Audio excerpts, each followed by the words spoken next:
idea, Corinna. So then you're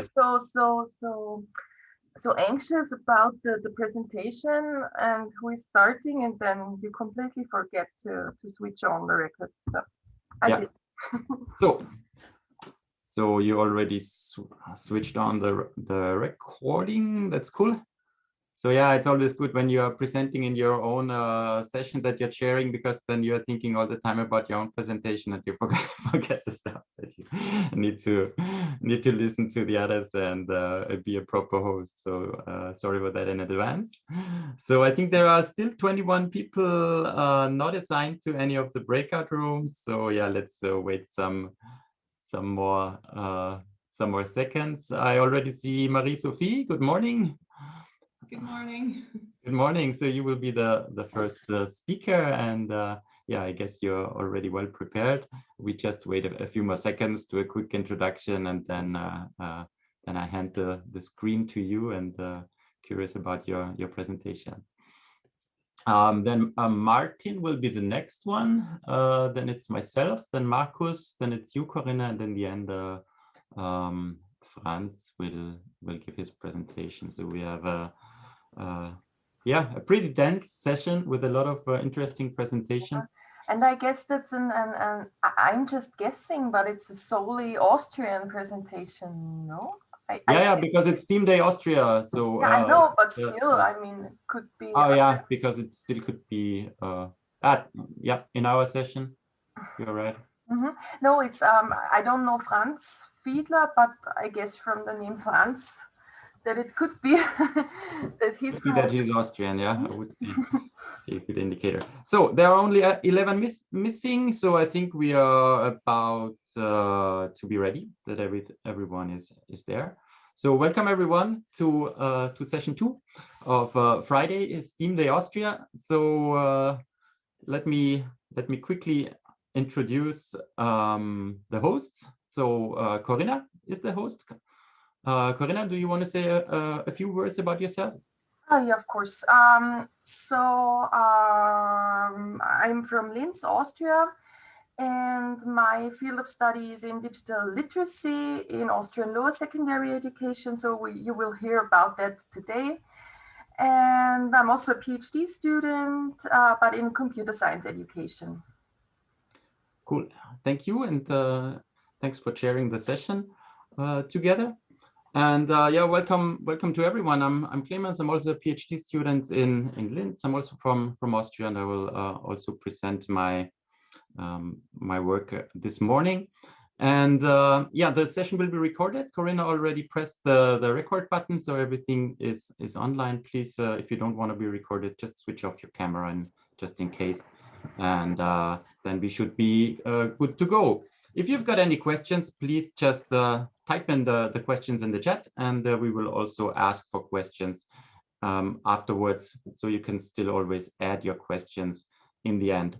So I will record the times. You have everyone has 10 minutes, and I know it's annoying, but I will remind you at the 3 minutes call and the 1 minute call. It's always a bit unpleasant to be interrupted, but it's still good to have a little heads up. And I think that's about it. We are good to go. So our first speaker will be Marie. She will talk, Marie-Sophie. She will talk about Mint for Future. And Marie-Sophie, the screen is yours. Thank you. I will now share my screen, and I'm hoping this is already working. Heads up if this is all right. Can you see my screen? No, not yet. Now. Yes. Yes? Okay, perfect. Then thank you all for coming to this online session today. My name is Marie-Sophie Attems, and I'm working at the Foundation for Innovation in Education, in German, die Innovationsstiftung für Bildung, based in Vienna, Austria. And I will be talking about our yearly program called Mint for Future, which is the German acronym for STEM, so it would be STEM for Future. And I will be focusing on the synergy of STEM education and education for sustainable development in Austria. I'm also presenting on the behalf of my colleagues, Michaela Poppe, who is also in this session, and Teresa Tositsky. So we're facing a future of very complex challenges, and climate change and its adverse effects is a large driver of this. And especially young people recognize these challenges. This is very clearly seen by the Fridays for Future movement. And I think, as we all know already, a way to tackle these future challenges is by adapting a sustainable use of resources, but also combining this with innovative solutions in STEM research. All of this is also addressed by the Sustainable Development Goals, the SDGs, which we're also adopting in this yearly project. Now, as I said, I'm talking about the synergy between STEM and ESD, Education for Sustainable Development. There are a lot of similarities between these two fields. First of all, the challenges that are addressed are often overlapping. The competences that are needed to address these challenges are also overlapping. And the didactics you can apply in both fields are very similar. So for this yearly project, we're now in the beginning of the situation analysis. We're applying a very participatory approach. And so far, we have conducted a status quo analysis by also conducting semi-structured interviews and desktop research to see what kind of initiatives and networks are in Austria, which are addressing these topics. The next step was an online roundtable where we tried to connect all of these initiatives that we have found so far. I will talk about this in more detail later on. The upcoming steps are now an online hackathon and the online voting, which I will also explain in more detail. And the results that we find in all of these participatory approaches will be used for the concept development within the Mint for Future program. And during this entire process, we had a feedback group, which was made up of, or is made up of experts in this field of research. So firstly, our step was the semi-structured interviews. Due to COVID-19, these were all conducted online.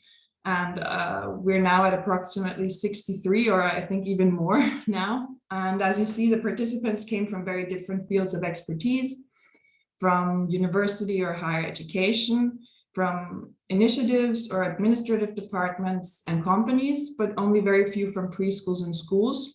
And we're trying to gain more stakeholders through the hackathon in school areas.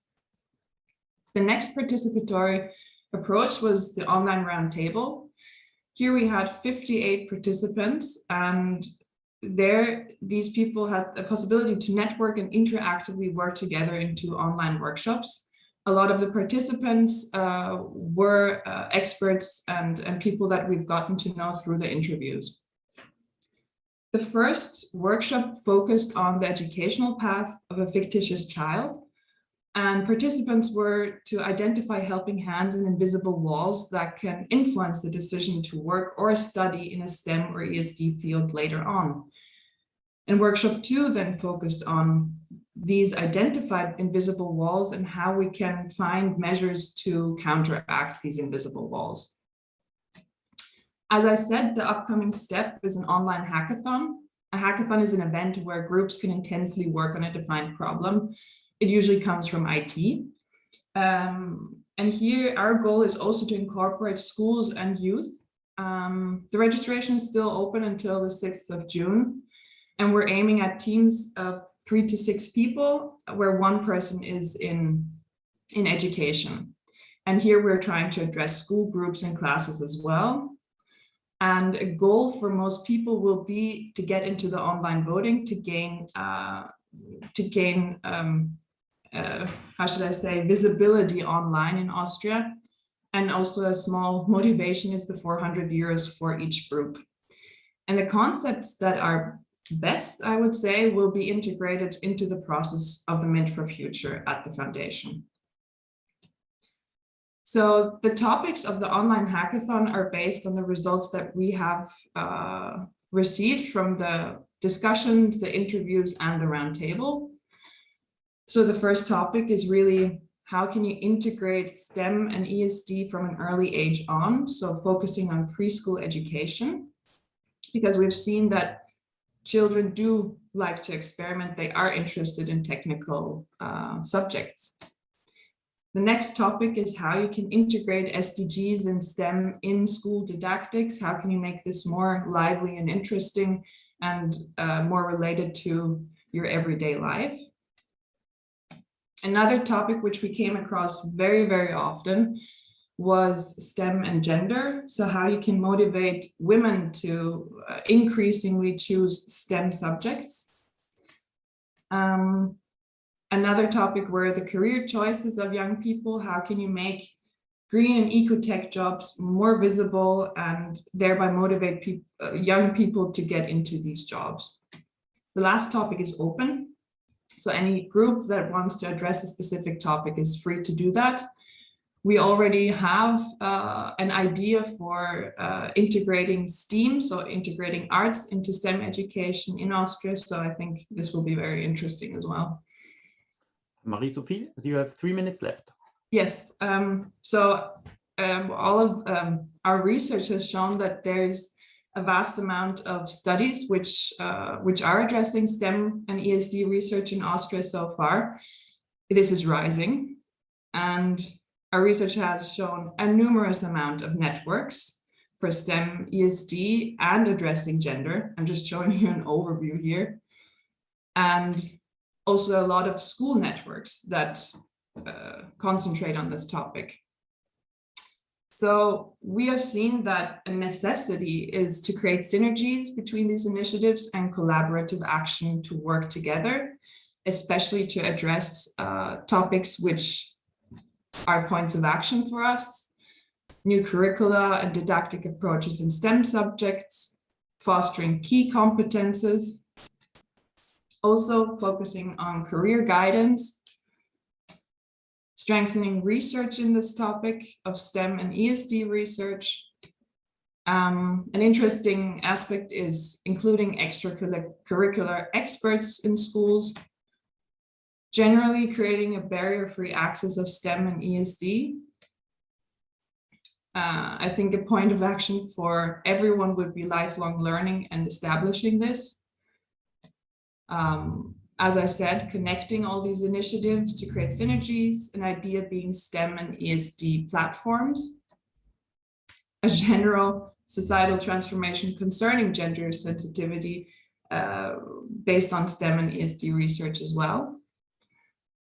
Teachers should be able to share knowledge and connect more often than they are now.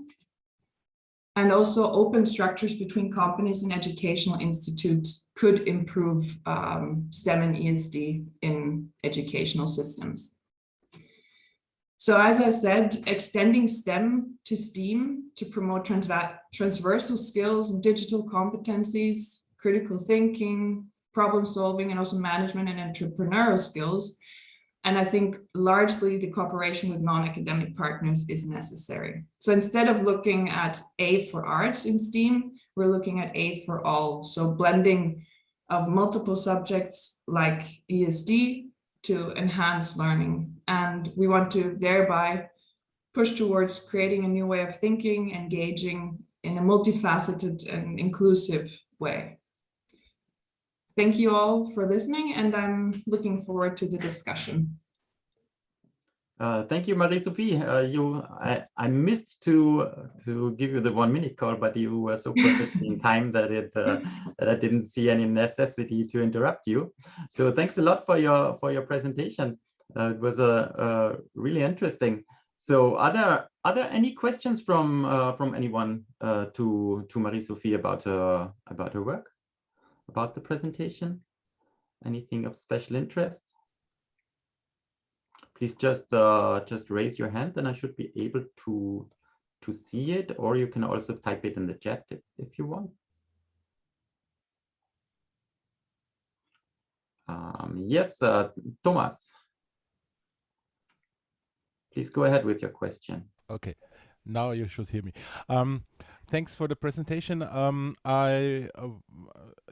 There is one question that arose during your presentation, and that's for me. What's the purpose of this Mint for Future initiative? Is the final goal to fund research in this field, or to define what should be the goal for future research in this field?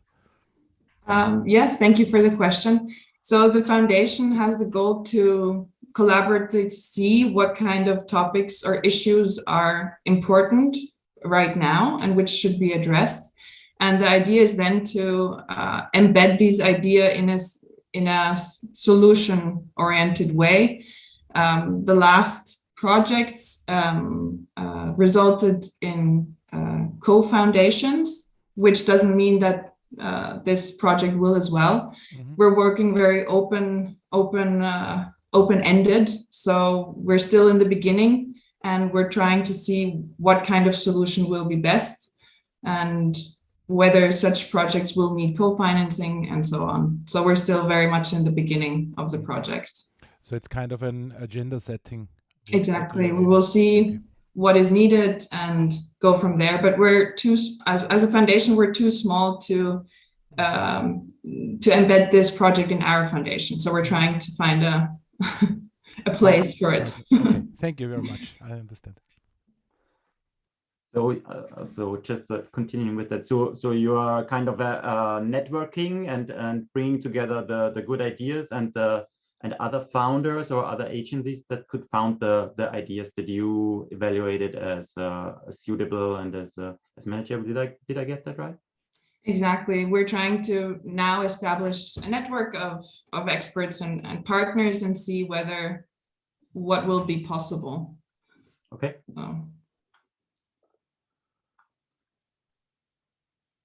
Thank you. So just checking the chat if there are any more questions. Corinna, did you see anything in the chat that was a question? Just comments. Okay. Good. So are there any more questions for Sophie?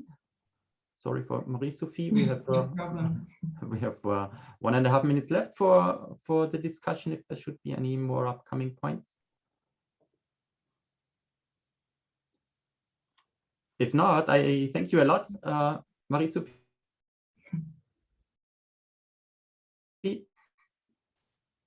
So the thing, okay, that was my computer had a hiccup. So just checking the last chat item from Axel. There is a question. Axel, do you want to state your question yourself, or shall I read it? So his question was if there is a chance to access the overview of the great work you did on collecting all these initiatives. I can post a link to our website where our results that we have right now are online, and maybe this can help you. Yeah, cool. Thanks a lot. Okay. Thanks again, Marie-Sophie. It was really inspiring, and I think it's a great way to connect ideas and founders to really give the people with the good ideas a chance to bring their ideas to life. So thank you for that. Our next speaker is Martin. Yes. While Martin is preparing, maybe you can check the questions that pop up in the chat maybe afterwards, Marie-Sophie. Sometimes it happens that people afterwards then want to know something. So there is just one question in the chat. Maybe you can answer that in the chat. That would be really great. Thanks. So okay. Martin, you ready? Yes. So yeah, Martin. I am ready. Thank you. Martin, the screen is yours. Thank you very much. Hello, everybody. My name is Martin Meyerhofer. I'm a PhD student in the second semester at the University of Vienna, and I'm a teacher for mathematics, informatics, and ICT in a grammar school where I teach 11 to 18-year-olds. In my present work, which I refer to as using personas to characterize secondary mathematics students, I'm dealing with personas. And as a first step, I would like to clarify what personas are. My presentation will be about the results of a methodological work. So no results as you could imagine them, but methodology that we propose for developing technologies for secondary schools.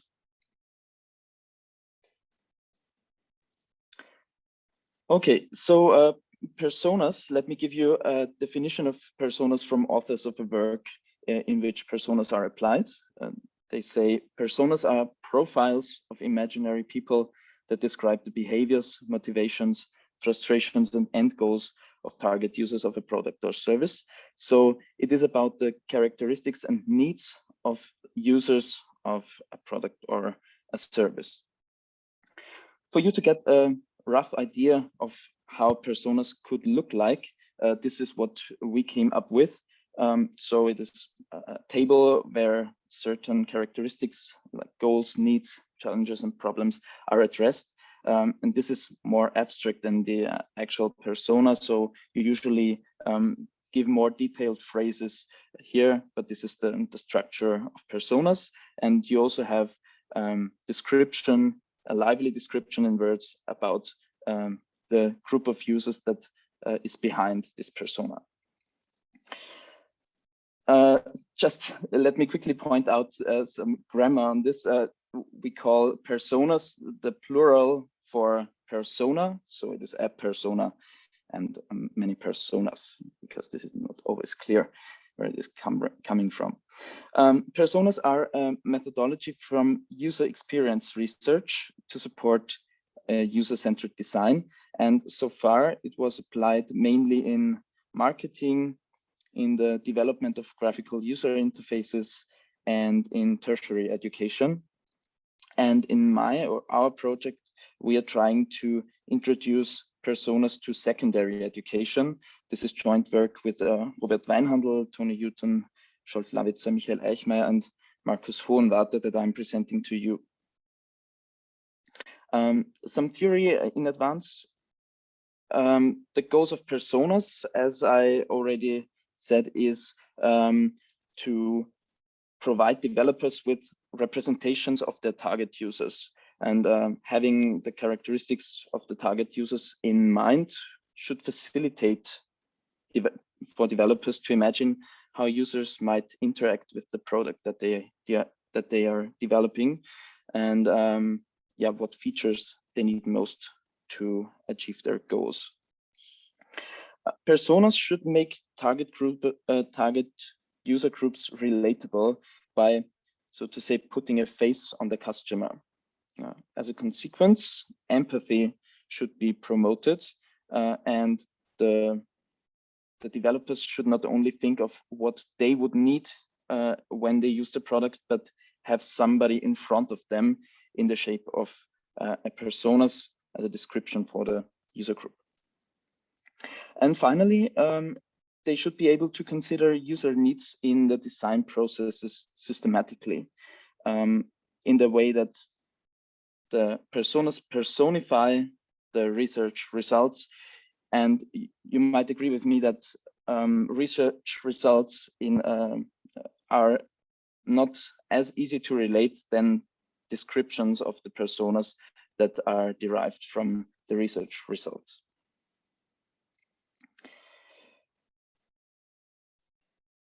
I would like to introduce personas as an agile methodology for developing educational technologies. What does agile methodology mean? The current status is that often the data collection is very time consuming, either qualitative or quantitative. And on the other hand, we have technologies that are very quickly evolving. Just think of what we saw in the last days in this conference, laser cutting or 3D printing. This is very quickly evolving and not always developed for the educational context. What we think is possible, that with personas, you can keep up with the advancement of technologies and still cater to the characteristics and needs of students and develop the technologies in this way. So the methodology, in short, is consists of 4 parts. The first is to define the target group, to collect data, to create personas, and then to validate the personas. And we will now have a closer look to these stages. In our project, we defined the target group as Austrian upper secondary school mathematics students of general education schools. Why did we do this? It is because in these schools, for these students, mathematics is a compulsory subject and thus has high relevance. And also the use of higher order technologies is obligatory in this stage, and especially in the school leaving exam. From this target group, we collected data, actually not really from them, but about them, from statistical administrative data to qualitative data that we collected in questionnaires, both from in-service and pre-service teachers about students, from in-service teachers about students that they are currently teaching, and from pre-service teachers about themselves as students. So this is called secondary data, when you collect data about somebody, but not directly from somebody. And we collected, as you could see already on one of the first slides, the goals, needs, challenges, problems, enjoyments, and so on from one typical student per participant. So the teachers told us about themselves as students or about students that they are teaching. In line with the statistical and administrative data, we used we asked teachers both from rural and from urban areas, because according to the statistical and administrative data, it makes quite a difference. Martin, you have 1 minute sorry, 2 minutes left. Okay, that will be an HR presentation as well. Okay, so let's continue to the methodology more deeply.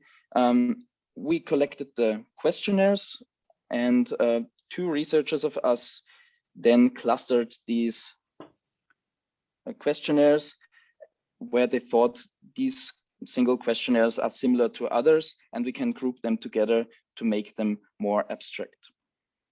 The next step, each of these clusters was replaced by a new questionnaire that we filled in based on what were the characteristics of the underlying cluster. So both of the 2 researchers finally received or obtained several so-called persona prototypes, and this was done individually until now, where these clusters or these personas derived from the clusters were again clustered to make the personas more abstract. And again, these clusters were then in joint work replaced by a description, which now is the final persona. And these are the versions that derive from this methodology. Martin, you have 1 minute left. Thank you, Clemens. Okay, these final versions were finally validated by teachers. So we showed them the personas. Are they still familiar to you? And do you know some of your pupils who are similar to the versions that we came up with? Or are they completely different? So this was the validation process to see if the personas have not transformed in a way that is not reliable to the original data collection. And the teachers proposed changes at some point that we finally used to refine the personas. And I think at this point, I would like to thank you for your attention, and we can now clarify if something is still missing for you or if something you would like to know. Thank you. Thank you, Martin. So this is quite an interesting approach. I haven't heard about students' personas so far, so I of course know it from graphical user interface experiences and so on, or from player types in games. I don't know if you have heard of that, but never from students at class. That's really cool approach. Okay, so my question to the audience, are there any questions that popped up that you want to ask Martin now?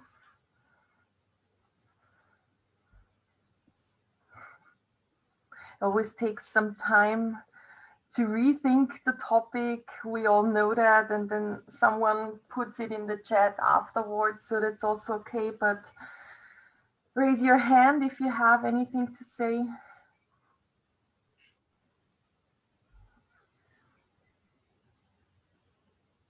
Yeah, please, Scholt. Maybe I have some comments because I know Martin's work a lot, and then why personas are important. So what we are doing most of the time here is design-based research, and then we find lots of limitations of design-based research, especially when we are developing education research together with developing technology. And Martin's work is at this stage is more methodological, because we want to improve the methodology, that how we are doing research. And then we were looking at how we could keep up with the development of technology. And user experience research is a very fast and well-developed area, but there is very little connection between user experience research and education research. And why this personal development is so important, because it could combine education research and user experience research into one, which becomes more appropriate for researching educational technology, and then contributes to the development of resources, the technology, and then so on. So then this is the first step. We are taking the personas, and then we will do A/B testing and other UX research. And what we try to do with Martin is really come up with new methodological approaches which keep up with the space and the pace of this technology. So yesterday we had a very good session with Benjamin Roth and Moritz Zimmermann in the morning about design and designing research. And then how much it's not accepted in mathematics education or education research. And then what we try to address with this topic, that how we could move forward the methodologies and then make it usable for this. So I think then that is important to understand why these personas could be a very important tool in the future. Yeah, thank you for the comments. Okay, I see another hand rising. Yeah, please. Yes. Oh, that's a hard name for me. It says techno and then pouvoir. I don't know any French. But please, next question.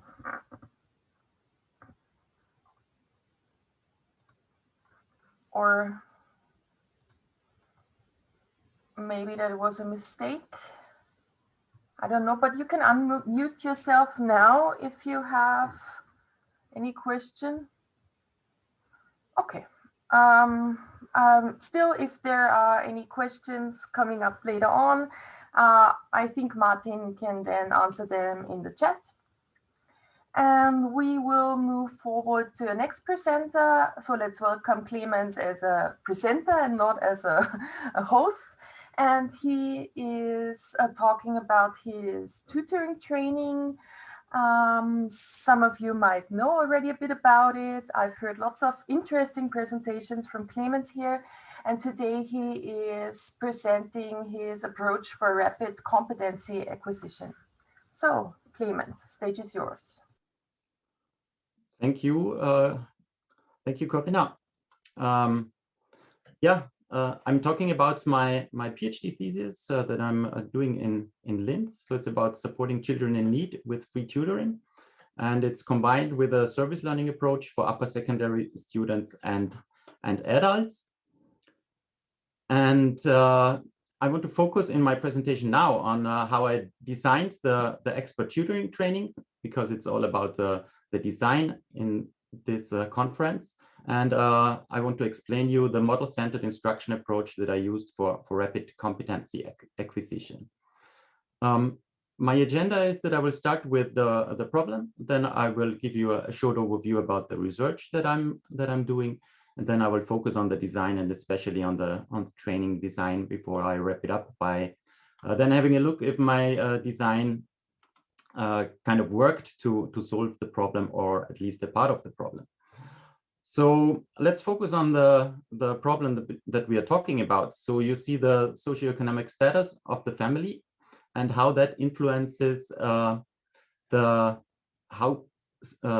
students with age 15 reach or do not reach the education standards at age 15. And you see that the children from the highest socioeconomic status of the family, they have a almost 80% chance to meet or to surpass the standards, while the ones in the lowest sector have a 60% chance of not making it.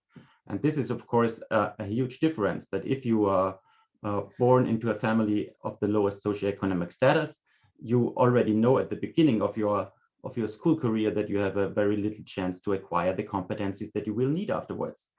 And now, how can we assist in solving this problem, which is a societal problem? It is helping these kids that are alone, facing these huge steps ahead, and they need someone who guides them and who assists them. And the research question that I'm pondering is that what are the characteristics of an education initiative that is focusing on competency-based tutoring training and providing a free tutoring following the principles of deliberate practice by using volunteer secondary school students and adult tutors, so that it ideally supports the primary school students in need in increasing their school achievements. So as you can see, the research approach is already kind of given away by how the research question is formulated. So I'm using educational design research, which has two tasks. So on the one hand, you want to contribute to theory, which is the lower part of this generic design research model by Weidman. And on the other hand, you also want to achieve a practical result. So you want to solve the problem out there by always working with the practitioners and by actually achieving results. So in the beginning, I went out there, had a look at the schools, talked to initiatives, what is already there, what can be used, what is needed, and which kind of concepts are already there that can assist in finding the design principles that will then guide the product approaches that I will use in the schools to assist the children. And then it's an iterative design where you always try something, then evaluate it, and then you update it. So my overall research is in 3 cycles, and I structured the evaluation and the reflection in 3 phases. So in phase alpha, feasibility and soundness, then local viability and institutionalization, and only in the end, I'm going for effectiveness and impact. And as you can see, this was the second semester. I did a lot of interviews. I focused a lot on document analysis. So really having a look at the lesson plans that the tutors are doing. Are they actually doing what I want them to do? And then a lot of interviews with everyone in the project. So the school principals, teachers, tutors, and so on.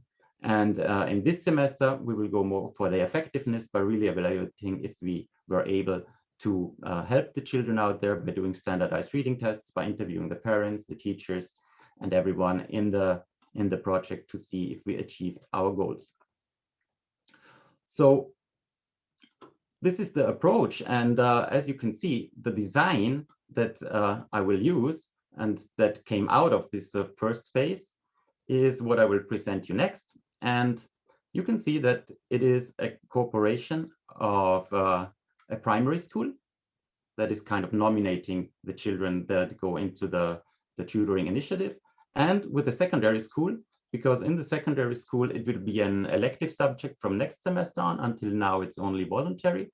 But of course, the students of the secondary school, so 16 and 17-year-olds, they have to volunteer to be part of this service learning initiative.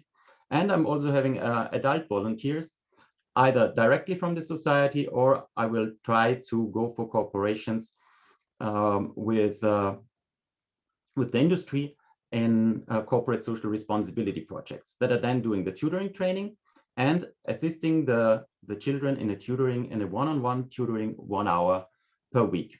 And they are also supported by the school, because the school teacher is providing the tutors with a development plan for every child. So they are providing a rough plan of what to do, and then the tutors are doing the fine tuning of the plans and converting it into lesson plans and everything.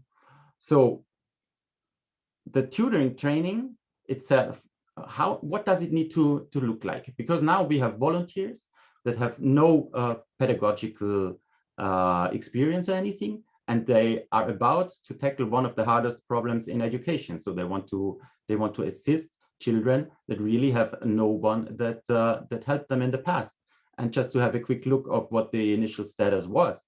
So this was, I will just skip forward here, but this is the initial assessment of the children that we have in the program. So as you can see here, they mostly do not have German as a mother language. They really struggle. They are in grade 3 and really struggle with the basics of the language. And they really have no one that can assist them, because even at home, they're sometimes not talking German.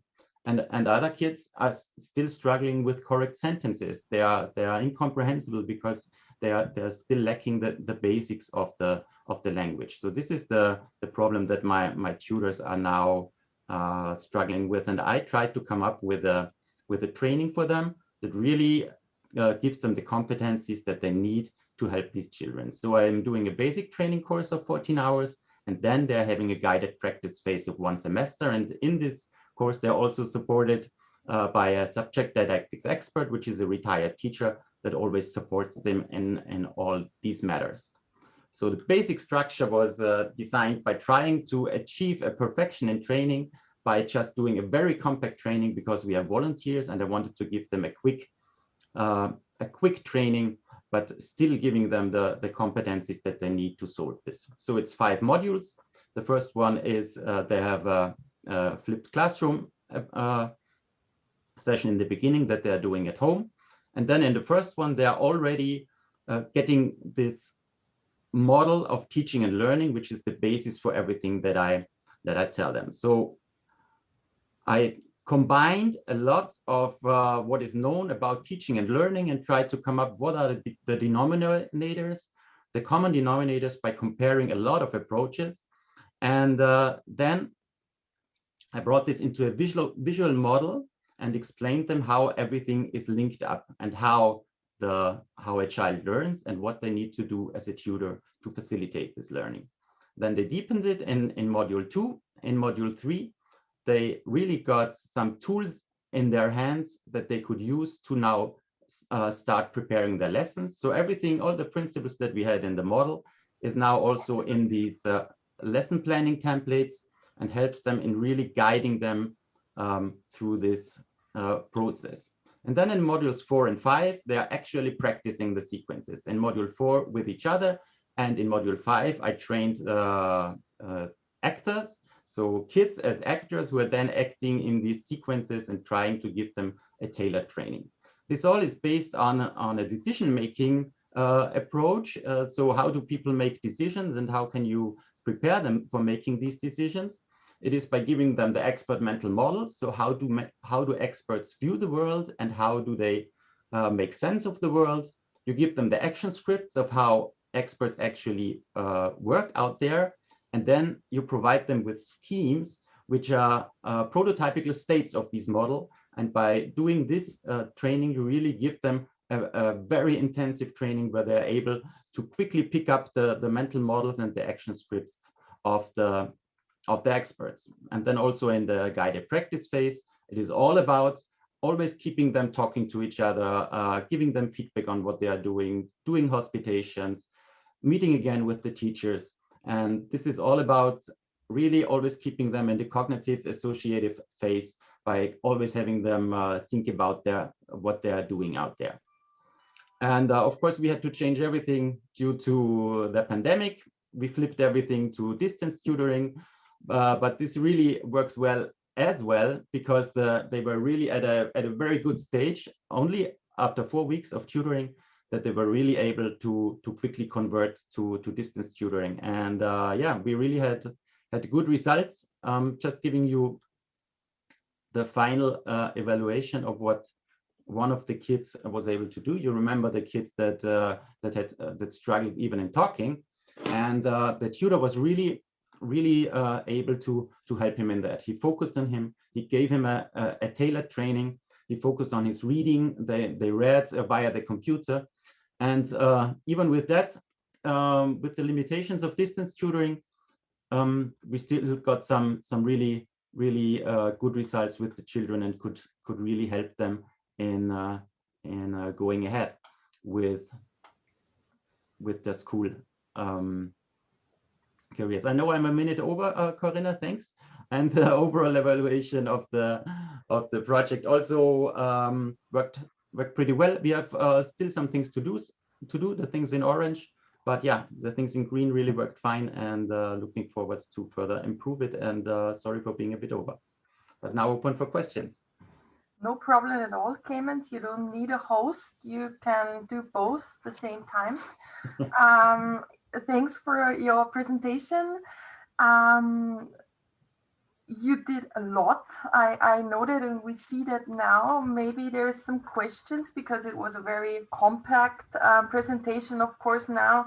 Yeah, describing your project in just 10 minutes is really hard, I guess. So yeah, Thomas Plotz, please.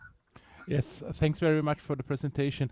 There are two things that popped up in my head. First, you said that the children were nominated by their teachers for this tutoring, and did the teacher? So it was mandatory for the children to participate. And how did the teachers communicate this with the parents? And the second question is, how did the communication between the tutors and the teachers work? Were there weekly communications, or have you any information about this detail? Yeah, thank you for the question, Thomas. So the teachers nominated the children, and then we approached the parents and asked them for permission to have the kids in the program. And we also had an evening with the parents and the children where we explained them the whole program, and where we explained how we would set up everything and what was our plan for the children. And yes, in the beginning, so the teachers visited the training and handed over these personalized development plans for every children to the tutor. And then they were in contact if needed, so that the development plans for the children were for about 1 semester. But whenever there was any special need, they just communicated directly via phone or mail. And they had one mandatory meeting in the middle of the semester and one mandatory meeting at the end of the semester, both with the teachers and with the parents, to give them an update. Mm-hmm. Thank you. Thank you. Any other questions concerning Clemens' training course?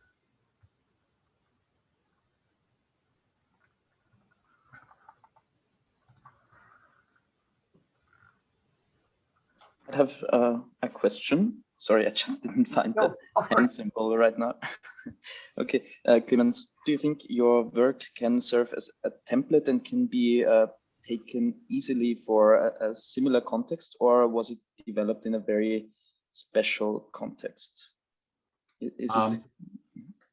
No, my aim is to really, as it is in educational design research, to really come up with design principles, so that it can be multiplicated in other settings as well. So you always have the design principles, which somehow stand between theory and practice, but that guide the development also, and also make it transferable to other contexts. So in the design principles, there should also be design principles that guide how to implement it in other areas. So like I did it with these schools, we did design thinking workshops, thinking with everyone there on how can be implemented in the local setting. What do they need, and what is the environment there? What are the people acting there? How can they see it really happening in their school, and then come up with a common idea. And yes, I want to provide all this so that everyone interested in implementing it as an elective subject in their schools or in their environment can then kind of duplicate it, but with guidance from someone who already did it. Yeah, that's the plan. Okay, thank you. Thank you. Yes, another question, please. From me, Mr. I'm so curious about a teacher. I think that they have so many students, right? So how can the teacher make mentoring plan for student, because because they have the more than one student, and then also they have to build a relationship with parent, right? So how the teacher to make the plan about to communicate with parent and to tutoring the student? May I explain about it? Did I get it right that it is about how the teacher comes up with this development plan, and how he with this plan guides what the tutor is doing? Did I understand that right? Yeah. Yes. So the teachers in school, they already know the children for some years, and they know where the child actually is. So they are in 3rd grade, but most of them are at the stage of a 1st grader. So they come up with a plan of and which steps the tutors should now address the basic problems that the child still has. And that's what I didn't say before. They're also handing the tutors the school books that they will need to provide the tutoring. And they're always referencing which book can you use for this, and in which steps should you do the training with the kids. And then the tutors take this development plan, as we call it, and then start to plan the individual lessons by using the lesson plans that I'm providing them. And they are communicating the progress in the lessons with the teacher and with the parents, and give them an update on how it is going. Is this answering your question? Yeah. So what the parent contribution to build to the plot the teacher plan? I mean, what the parent do for that? The parents themselves, they are just informed about what is happening with the children. We are always grateful when the parents are also engaging themselves in supporting their kids, but sometimes it is very difficult for them because they do not speak the language. So we do not force anything on the parents.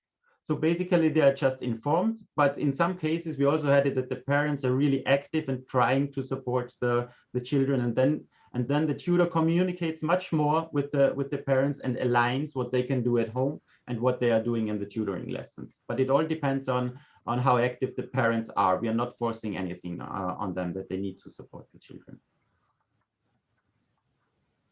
Okay, thank you, Clemens, for answering everything here. And let's move on to Markus Seidel, please. He's from FH St. Pölten. He's the head of the bachelor's program, Creative Computing, and he's talking about a learning on a curricular scale. Yeah, good morning, everybody. Thanks for the kind introduction, and thanks for the opportunity to present here. Can you see my shared presentation? I'm not a frequent Zoom user. Okay, no, I think I should do it again. Yes, please. Okay. Yeah. Now, okay, perfect. So, as already kindly introduced, I'm the head of this bachelor program, and I was also the head of the development team. So we set up this curriculum, and I just want to report today on one aspect of it. It's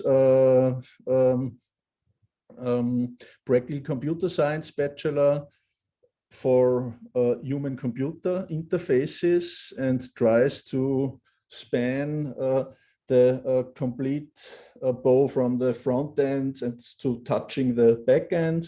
And this a mixture, let's say half-half of design, user experience design, and also technology in terms of development. This is like, let's say, the range of jobs we are educating for, from user interface designer to full stack developer. Most of the students, we guess, will somewhere land in the middle two fields as user experience designers and or front-end developers. So it's a Bachelor of Science, 6 semesters, full-time.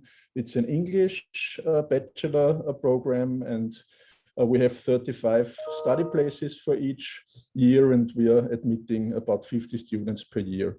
We really tried our best to design the study program in a way that we have a high percentage of female applicants. There is some evidence for this, but no time to go in detail. I provided a link there, and it somehow worked out because for an informatics study program, we have very high percentage of female students, about 2/5, 40% in the 2 years that we've been admitting so far. In terms of the international aspects, we have 2/3 Austrian students and 1/3 international, consequently, of which half stems from the European Union and the other half is extra-European. Now, I will move over to the design of experiential learning that we implemented in the curriculum. So, of course, the majority of the students has no technical know-how before they enter the study program, when entering the study program. And this entry phase is a critical phase where either motivation and dedication can be created in the students or frustration. And so we tried to find a motivating way to make them face the challenging technical contents, also to somehow change the role, the mindset from being a school student to being a university student, active, passive, self-responsibility, and so on. So how did we design this? This was an early stage of the curriculum, but I have a better readable version with me as well. I will not walk you through all the modules, don't be scared, but the orange ones is technical content, blue graphical design, green is user experience design. And you see at the very right-hand side, this series of creative code labs. And these are in fact situated at the end of each semester. And we tried to design it in a way that somehow really worked out for most of the courses throughout the semester, that everything that's in the courses of one semester is then feeding into this project phase at the end of the semester. And the aim was to give a motivation to answer the question, why do I have to learn this now? Because this is sometimes the case. You have 5, 6, 7 courses, 8 courses in a semester, and you like 4 as a student, and 4 you somewhat try to survive. But here you see right in front of you what you should be able to do. And like these creative code labs, they are like in the first 4 semesters, then there's an industry placement, bachelor thesis, and then we have a large project semester at the end of the study program. And it's not only always different, let's say, media to express in and to design interfaces for, and also to implement them. We are also increasing the complexity of working together, from single projects to group projects, also the complexity of reflection on the process. So there's an e-portfolio that students keep throughout the whole process. Okay, so, and we have like one target medium for each of the semesters. So semester 1, it's client-side web programming. Semester 2, it's full stack web development, and of course including also the design and the user experience The third semester is mobile applications, and the fourth semester is extended realities. And remember, all the courses that are during the semester deliver to this 2-week project phase at the end. And the idea was to put all the students together in one large room, which obviously didn't work out in January when we did it the first time due to pandemic reasons. But still, we found a way to motivate students and to keep them aboard. And each of the code labs follows like a plan, design, implement, and at least from semester 3 on also do some evaluation and always present. And some of the tasks are already throughout the semester, and then there's this intense phase to finish the projects. And we had one creative code lab so far because the study program is fairly new. It was last January, and I was the master of ceremony there. I had the honor to do so. And of course, this is first semester, so we really tried to provide very detailed instructions and different ways to the goal, depending on how strong the students felt about their especially technical skills, and tried to set relatively good framing. I included a part about the guidelines and rules, so they had to program from scratch, so do not use any prefabricated technical libraries, implement some physics, which they had before, friction, springs, gravity, something that can be used in games, single project, no group projects, use object-oriented inheritance, use sprites, and use the HTML5 canvas element for drawing. Marcus, and you have 3 minutes left. That's perfect for the timing. Thank you. And these are some screenshots of the result, and I also provide you a link. There's some news about this, and just to summing up, I want to share some screenshots of an e-portfolio, which was like done by each of the students, like to present the game idea, explain and show the graphical concept and the game design, have at least one animated sprite in there, also have a concept about the coding, reflect about challenges that you expect for the coding, explain the classes and so on, and see where you start from. And I want to share one reflection with you, and I'm going to read that because I really like it. It's of one of the students' portfolios.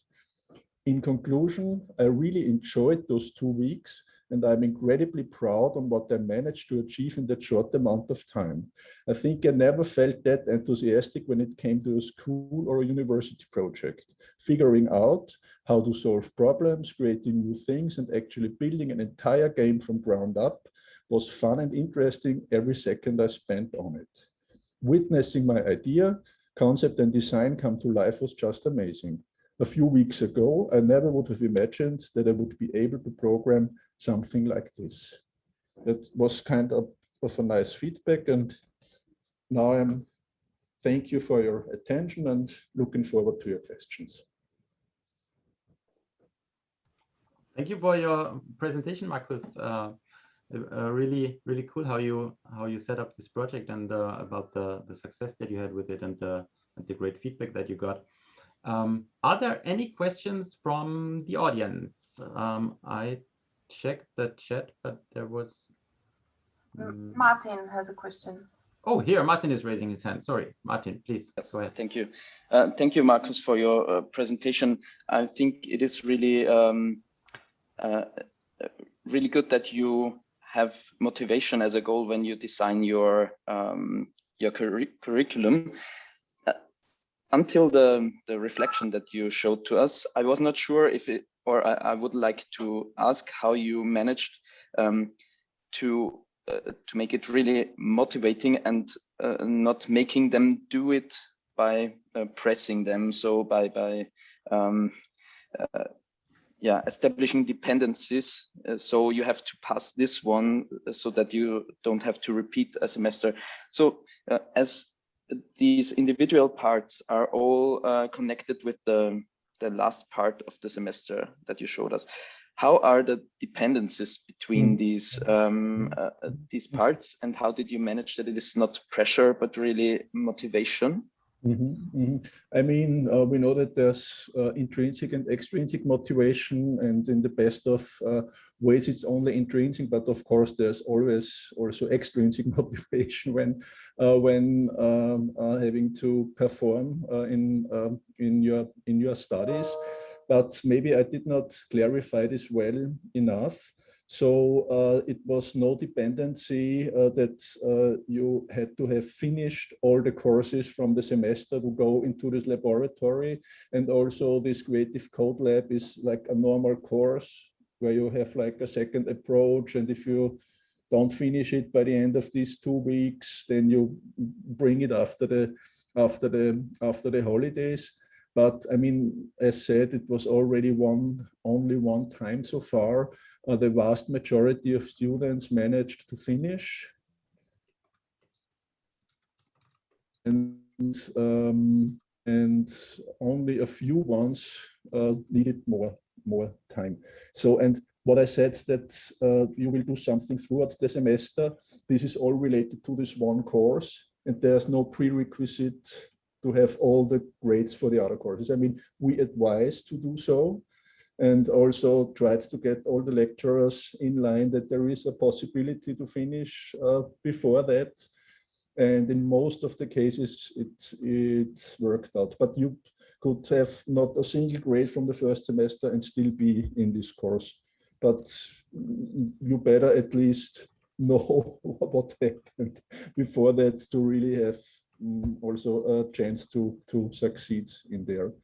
And yes, they also said it was quite a stress, but I'm really experienced for decades now in, let's say, project-oriented, challenge-oriented teaching in various settings, and especially there in this first semester, I think I managed to create a framework where they had like enough framing not to get lost, but on the other hand, also enough freedom to proceed as they want. So I provided guidance for the ones who needed this one, and the other ones could like do as they wished in the 2 weeks. It was a long answer, sorry for that, but it was, I think, the core of the question. I repeat that, not a prerequisite to have finished all the other courses to enter the laboratory.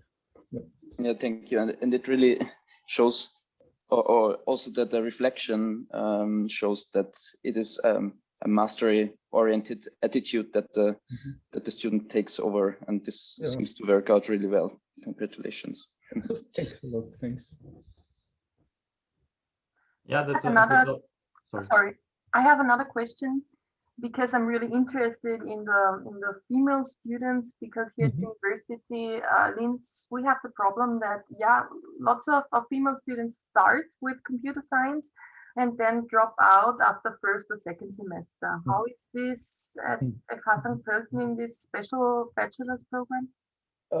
I do not have too much data because we just started in a winter term, but so far we have 3 dropouts and 2 of which are male. But it's not really data that I would rely on. But generally, we have a fair, not to say high, amount of applicants. So, and we are really putting effort in the selection of students and trying to keep drop down as low as possible. And in other, let's say, comparable study programs, it is a very low drop, but it's not comparable to university. No. Yeah, thank you. Let's see what happens in some years. Yes. And we have had the chance now to grow, so we can start with double the number of students in this autumn, and maybe we will grow again because it's really highly demanded for students. Thanks. Okay. Good. Thank you. Thank you. It was really very interesting, Markus, and also the mastery approach and really getting them motivated that they kind of make it their own project and really want to work on it is very cool results. Thank you for that. Thanks. So then next one is Corinna. Yes, I just get rid of my intruder here. Okay. Throw the cat out of the window. And, okay. The floor is yours, Corinna. Yeah, I think you see my presentation now. Just give me a nod, Clemens. Yeah, thanks. So I'm talking about digital literacy in Austrian lower secondary education and my evaluation of experiences in the first 2 years. So first, of course, I have to explain what digital education is. So how is it done in the whole Europe? And how do we do that in Austria? Then I'm talking a bit about the study and the future work that we're planning. Of course, today I'm mixing a bit results and discussion, otherwise this would be too long and too boring. So what happens in Europe concerning digital education for students? So what you see here is a model framework from DigComp Edu, it's called. So it's the digital competence of educators in Europe. And just as an overview, they want to have professional engagement and working on digital resources, teaching and learning. Also, of course, how to assess digital education in schools. Of course, they say it's very important to empower learners. So how do students access the new information, and what about inclusion and personalization of the data? And of course, they want to facilitate learners' digital competence. So it's about communication, content creation, and problem solving. So that's the European framework we're talking about. And so they are dividing it more or less in 3 chapters. They say it's important is educators' professional competences, then educators' pedagogic competences, and then of course learners' competences. In Austria, there was a new curriculum installed in 2018. And this curriculum is mandatory in Austrian secondary schools. So schools can decide if they offer a standalone subject or if they integrate digital education in other subjects. And as we know now, most of the schools are integrating it into other subjects because they just don't have the resources. So there are no teachers who can do those classes as standalone, or they just don't have the teaching hours left. So we have 8 topics in the curriculum. The first one is social aspects of digitalization, so about reflecting the usage of digital devices. And a standard thing is information, data, and media, as well as operating systems and standard software. So point 3 is like the thing we did in computer science before, like text processing, presentation software, calculations, and so on. Something new, I guess, is now a communication on social media in point 5. So it's about communication platforms and creating digital identities. That's very important for students to know. Of course, as well as data security and privacy that comes with communication and social media. Sometimes teachers say that point 7 is a hard one, so technical problem solving. But this is the very base of technical problem solving, like my screen doesn't work, I should check the cables, or how do I get a new Wi-Fi connection or something like this. And the last topic is computational thinking, which is now in everyone's head when we have to do with computer science education. So computational thinking is working with algorithms, creative usage of programming languages. So it's hard to say, it's like thinking like a computer, but of course not a human computer. It's more or less decomposition and working with patterns and recognizing patterns. So this is what we have to do in schools in digital education in Austria. What our study did, we asked 117 teachers of upper Austrian schools, And it was a survey that consisted of 3 parts. So first one was, of course, basic questions. And then I asked about implementation of digital education. So how is digital education taught at the school? Is it standalone? Who is teaching the subject and so on? And in the third part, I asked about personal experience. And there was a comment section. And in this presentation, I'm talking just about the comment section, so about the qualitative data that teachers provided to me. And we were thinking about those 2 questions. So how do teachers manage the implementation of the new curriculum, and what is the teacher's opinion on the current situation? So of course, we collected the qualitative data and we interpreted in the standard way. So using a software, using a code book, and so on. And we came up then with about 40 open comments. That's way less than 117 participants. But as you know, open comment section isn't so popular when having a survey, but still it helped us. So here you can see a word cloud. That's always very interesting. Which terms came up the most? So of course it was digital, teachers, and so on. But very high was also teaching hours. So how to say that? What happened most of the time in schools is they cut hours from other subjects. Most of all, it was creative subjects like music or arts, and gave it to digital education classes. Of course, this is not the best way to do it, because digital education classes were then seen as the bad ones, so that they took hours from other subjects. So this is why teaching hours is very, very large here. Yes. Corinna, you have 3 minutes left. Thank you.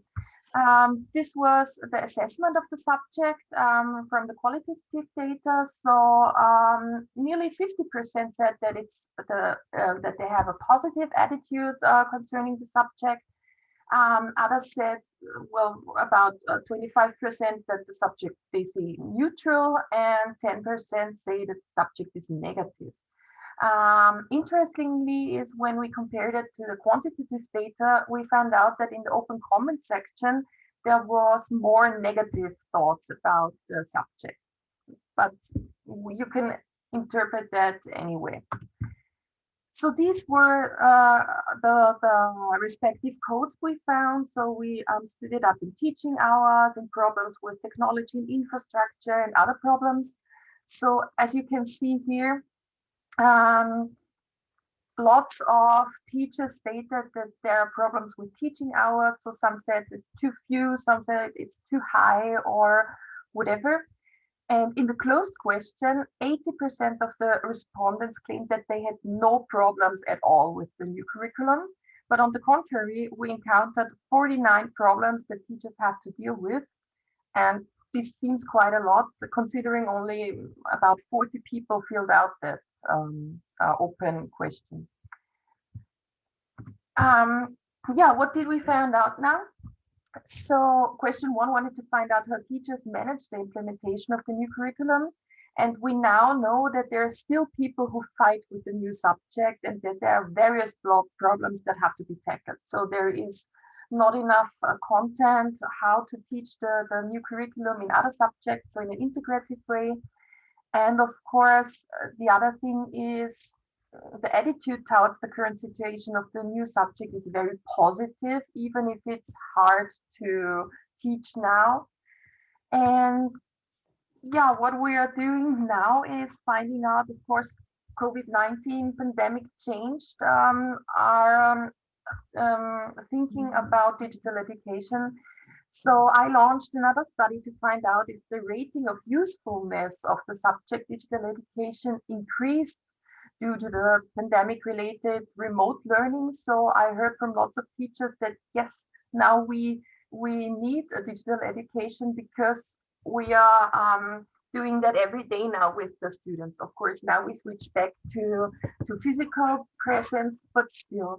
And I think this is very interesting now to look at if the value of digital education has increased due to the pandemic. Let's see what happens here. Thank you. Thank you, Corinna. You were 2 seconds short of your 10 minutes mark, so perfect timing. Thanks a lot for presenting your work and the research that you did. Are there any questions for Corinna from the audience? Please just raise your hand if you've got any questions.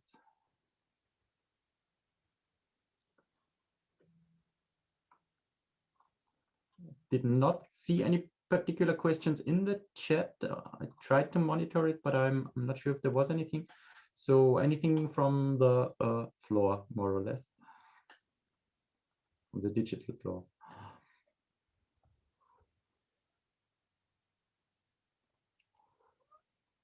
So Corinna, just a question for myself. So then when you have figured out what the problems are, what are the next steps? How are you going to try to implement all or how to solve the problems and how to make everything better? Is there already a plan on how to? Yeah, there is, but it's very large, I would say. So we plan to define various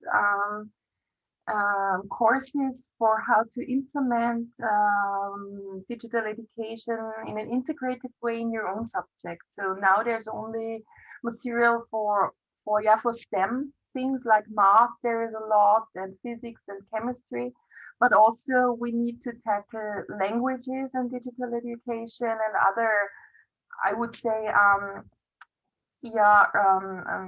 not so STEM related subjects, that seem far away from digital education, but can also be taught. Yeah, that's the thing we want to do next. But of course, this has to grow. This doesn't happen from one day to another. So you will collaborate with the subject matter. Yes. Things to just discuss how to align it and how to do training for them and how to. Yes, we already have a cooperation with the language department at JKU, so we're doing that now, and with physics and chemistry, and we hope that we can get other universities to enter, because we're stuck at JKU here with the subjects. And okay. Yeah, that's for sure a lot of work to do if you really want to implement it, because as we know, if you don't give them a proper plan in their hands and proper training on how to do it, then it will just not happen. But it's for sure a lot of work to do for every subject and to get to every teacher. Yeah, it's for sure not easy. So sorry, are there any more questions from anyone in the audience? Any questions for Corinna?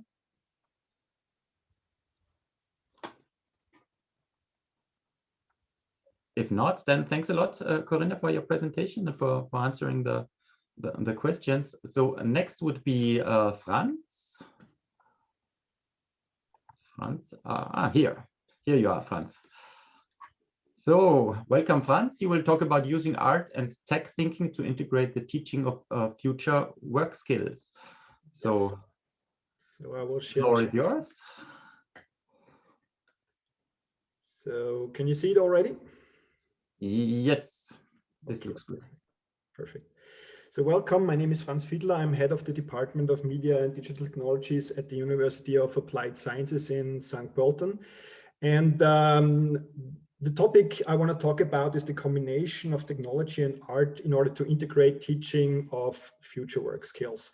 My colleague Markus Seidel already gave you an insight on one very detailed example, creative computing. In general, we always address this question on how to transport digital skills. And I have another word for you, because I myself studied electrical engineering many years ago, and there was a German word, Ingenieurskunst. So this contains two parts, engineering and art. And back then, this art was more of, oh, it's really hard to do things in engineering. And obviously that in some cases can really prevent people from thinking of doing engineering. These days, I think we should take this word, art, Ingenieurskunst, and see it in a totally different setting. Engineering as your brush to achieve something and to do things. Obviously, if you go to a company and work there, you sometimes get feedback like that you see on this slide. So this really is an innovative approach, yes, but I'm afraid we can't consider it. It's never been done before that way. And we try to change this. And we're not alone. There are some people on this planet well known. For example, this one, Jack Ma, he's the CEO or the former CEO of Alibaba. And I really can say, if you have the chance and you don't know the video where he's talking on the World Economic Forum, take your time and have a look at it. There are some very interesting statements in it. And you might already know them or have a feeling for that. If we do not change the way we teach, well, 30 years from now, we will be in trouble. He's saying also why we will be in trouble, because everything we teach should be very different from the things that machines are doing. So I want to tell you a little bit on how we try to approach this question. This guy over here, some of you might know him. It's MacGyver. He's a figure from a former TV series, and he is very well known for being able to deactivate a bomb with a paperclip. So that's not the main purpose of a paperclip, obviously. And we also try to give our students at hand some like new settings where they can experiment what they have learned before in theory. So you see this circle here where we first always try to explain to our students what methods and what technology is out there. And then we put them into settings, into project settings, where they can experiment with technology in various creative ways. So we do not tell them exactly how or in which ways they have to use this methodology and these technologies. We try to be their coaches, obviously, and they themselves can increase their experience knowledge. And with the feedback at the end of these projects, they have the chance to really get the competence to act and use these tools and methods in very creative ways, and often ways where these tools not have been used before. And there is this 21st century skill that has a name and that explains this kind of circle. It's called the cognitive flexibility. We aim that the people use things they already know or have at hands in very new situations and for new challenges. And also an important thing with cognitive flexibility is that you have to learn to do this without fear. So if you have something that's a problem that's very new for you, take the skills you have, put them into place in new ways, and solve this problem, even if you haven't solved it before using this technique. The important thing there, we think, is error and reflection. So we have to make project setups where we can provide the students with feedback that is non-evaluative. So they really can learn from the errors without the fear of like getting bad grades or something. So this reflection is a very sensitive topic, and but it's also key to success for these circles. Obviously, at the end of every subject, there will be a mark in the end, but you can also give credit to the way people work and how they are motivated to work. And we have to look at these systems not only from the technical point of view, but from a socio-technical point of view. So when we do our projects, also in creative computing or at our master levels, it's not about the technology itself, not only about the technology, but also on how humans, how people use this technology from a human-centered view. and how this technology can change also the processes and the things of the way of doing things. So this is denoted here as organization. So if you change one of these wheels, the other two wheels have to change as well. And we urge our students to always take all three perspectives and be aware that if you implement a new technology, you also have to think about how humans can interact with that and how it will change the processes in the organization or in the work environment. And Corinna, you asked the question before, how we perform with respect to dropout, also with to female dropout. And maybe this is one answer. We found out that it's if the students have a choice within the subjects, it's not only important to give them the choice of what they want to do, if they want to do a movie or if they want to program a game, but also how they're going to do it. And we have three paths, and the students in some lectures or some modules can choose from these paths. Many students decide that they want to like implement and do things, that's denoted as doing, and they get new things into their portfolio, as Marcus also showed before. And then there are students who want to take deep dives in a very detailed problem within the project, and that's the path of research. And often at the end of the study programs, obviously you have to do it. Everybody has to do it, like you have to write the master thesis or a bachelor thesis, but also within these projects, students can choose from. And then there's a third path where a student can say, I want to really concentrate on the overall purpose of what we can achieve with the solution. So this can be towards business planning, obviously, but also other purposes that can be achieved while following the path of this project. And you need excuse me, you have 1.5 minutes left. You need all three types of students to achieve the goal of a project. But if you give them the free choice, a lot of female students also tend to the purpose-driven path.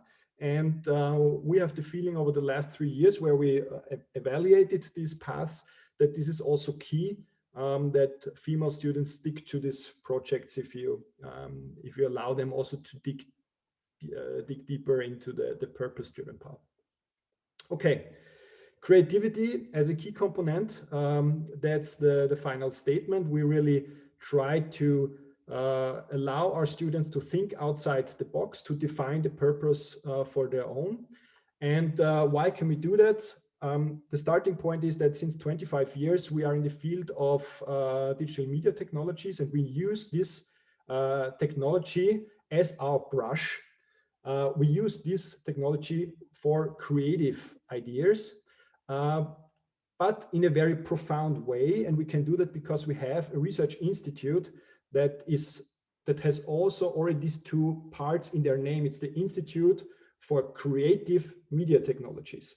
And so since 25 years, or also the Research Institute is already 10 years old. Since 10 years, we follow that path, and we have great results. For example, the new bachelor program, Creative Computing, by combining these two things and reading Ingenieurskunst in another way than 30 years back. Thanks for your attention, and I'm looking forward for your questions. Thank you, Franz. That was really a very good inside view of how you're organizing the instruction in your University of Applied Sciences. Really cool to see which things you are considering. So, are there any questions for Franz from the audience? Yes, Felix, please go ahead. Yes, thank you for the presentation. I have a question about this one, and actually also the one that your colleague Markus Seidel just gave, because you, as a Fachhochschule, as a university, you start with bachelor programs, I guess, in general, and you will have to deal with many students, I suppose, who like have become used to some very different way of learning at school. Like they usually cannot select between paths of purpose and paths of doing or things like that. How do you manage to to help them in this transformation of between passive and active, as your colleague posed, or between like seeing your own goals and somehow also being able to decide on your own when you deal with students who are really not used to that? Yeah, I understand your question, and it's a very, very good question. I can tell you from the perspective of the master programs, and maybe Marco Seidel can answer for the bachelor degree. So in the master, on day one, we start a lecture where we reflect on this topic of learning and like identifying your own competences as a student. And so on the first day, we try to show them and explain them these paths. And then we have also some lectures on how the students can identify which competences they already have, where they got them, and where are the missing links to achieve further goals. So we do not hide this approach from the students. The students are our partners in this development in this learning process over these 4 semesters in the master program from day one on. So they really have to first analyze it for themselves. They analyze it for themselves, but also get the outside view from colleagues and from the lecturers. What do I see? What competences you already have? Where are where you're good at and where not? And only after that, so this choice between doing research and purpose, it's from the 2nd semester on. So, but the 1st semester in the master is really concentrated on getting the idea of this learning setup into the heads of the students. And this works really, really, really well. So they are the partners in these programs. And Markus, maybe you can answer these questions also for the bachelor, because there it's probably even harder because they are coming from school. Yeah. Yes, Franz, thanks, Franz. And as Franz already clarified, we do have, of course, master programs as well. But in the bachelor, I think what I presented was already kind of an answer, and now maybe aiming at the short answer now, make them self-motivated.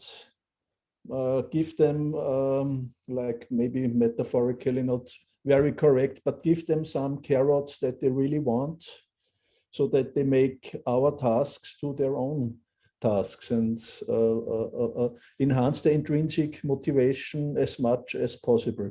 And really by a careful design of how much guidance and framing is needed at what time. And obviously at the beginning of the 1st semester in a bachelor study program, the paths need to be laid out, because students would be overwhelmed to have to know whether they are more forschen, tun oder gründen. This would be too much for them. And then slowly enhancing the degrees of freedom, let's say it like this. Yeah, I hope this answered your question. If not, yes, I mean, of course, it's hard to answer the question, because I would be interested in the precise way of how you do it, and that's obviously impossible to just say. But I got the point that you basically build it up step by step in quite a slow process, and have this whole the whole structure of your study like this. Maybe I can add one aspect to clarify a bit more, like a complexity of cooperation. So at the beginning, they have like single projects, and we all know a very hard part is to estimate how much can be done in a given amount of time. So there's also some learning in there. And like in this 1st semester Creative Code Lab, I really tried to nail it down to a way and precisely describe the outcome to give framing that that is doable. And at the very first day of the Creative Code Lab, the students had to come with the concepts. And I think apart from one, each of the concepts I had to reduce enormously, because this is what usually happens. There's like this factor 3, 4, or 5 that you overestimate what can be done in the given time. And it's learnings like this, and then at the end they see, I made it, because in some cases it works out.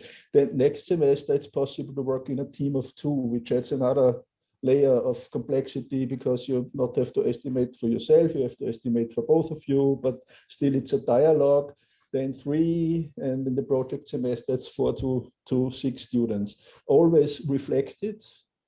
Also in higher semesters, peer-reviewed reflections, so that you can also see how other students reflect and how this compares to your own reflection. So many paths, and still, I mean, now it's mostly theory, because we have now the first students in the second semester, and we will see how it works out. But the first semester went well, and of course, after we have one full run, I'm aiming to have a more precise picture, also with some numbers and qualitative and quantitative answers, and not only a glimpse as I was presenting today.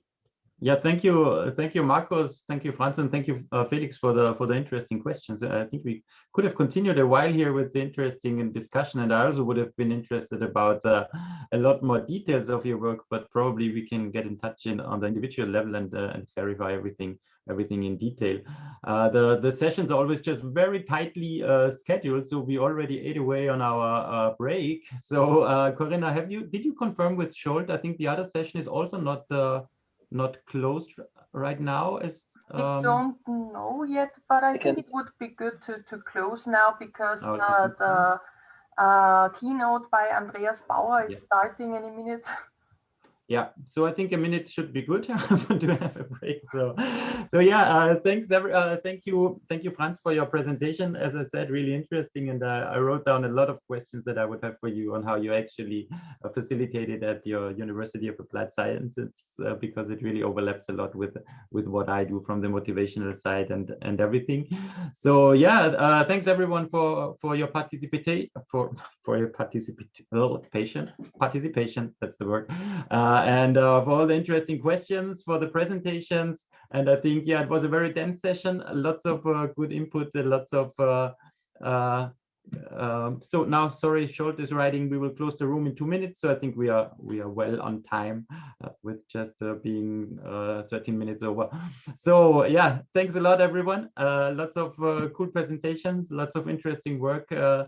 And thanks everyone for the insights into your research. I learned a lot, and I wrote down a lot of things that I can read up on and get in contact with to really get into depth of everything. So all the presentations should be online afterwards. We are uploading everything so that you can read up on the details. And yeah, Corinna, thanks for hosting the session with me. Is there anything that you would want to add? No, thank you. Everything clear, and I'm looking forward to the keynote now. Good. Yeah, me too. So thanks again, everyone. Enjoy the rest of the day, and then have a great weekend, everyone, already. So bye-bye.